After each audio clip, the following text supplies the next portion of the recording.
Good morning, Facebook. Here today we're looking at Psalms chapter 47, looking at verses 3 through 4. And you see in these two verses, you see how the psalmist, he's talking about the love of God, that great, unfathomable, unending love that God has for his people.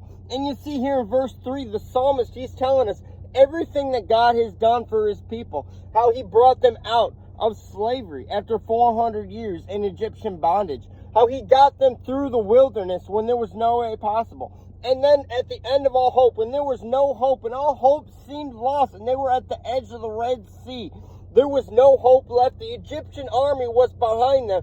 Certain death was imminent. But you see at that last minute, you see how God made a way for them, how he parted the waters of that Red Sea and gave them a direct path through that storm, through that tribulation, how he made a clear way when there was no way. But even how he continued to do so, how he did not stop there, but the grace, the mercy, and the love of God continued to follow them as they went through that Red Sea. How he made water come from the rock when they had no water whatsoever. Even so, when they got further in the wilderness and they had no food, they had no provision, they were completely at that most desperate state, wondering what's going to happen to my life, what's going to happen to my children's life. But you see how God made a way despite all the doubts, despite every excuse they had, despite every complaint and everything that came against them, how God made a way when there was no way possible by making that manna come from heaven, how he provided the food, how he provided the water when they had no strength, when they had no resource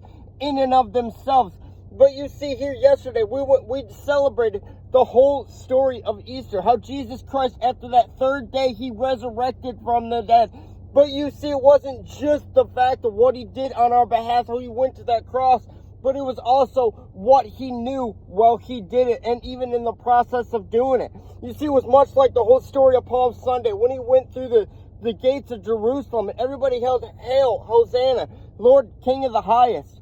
But you see, Jesus knew just 7 days later, many of those same people would be lifting their fists in the air saying, "Crucify him." But you see, the whole story, the greatest implication of that story is the fact that although he knew that hearts and minds would soon be changed and influenced by the world, he still chose to go through those Jerusalem gates. He still chose to go through the cross. Even today, when he knows his people struggle, and we're so easily influenced by all the outside forces, we're easily influenced by everything in the world, and many times we find ourselves just like the children of Israel.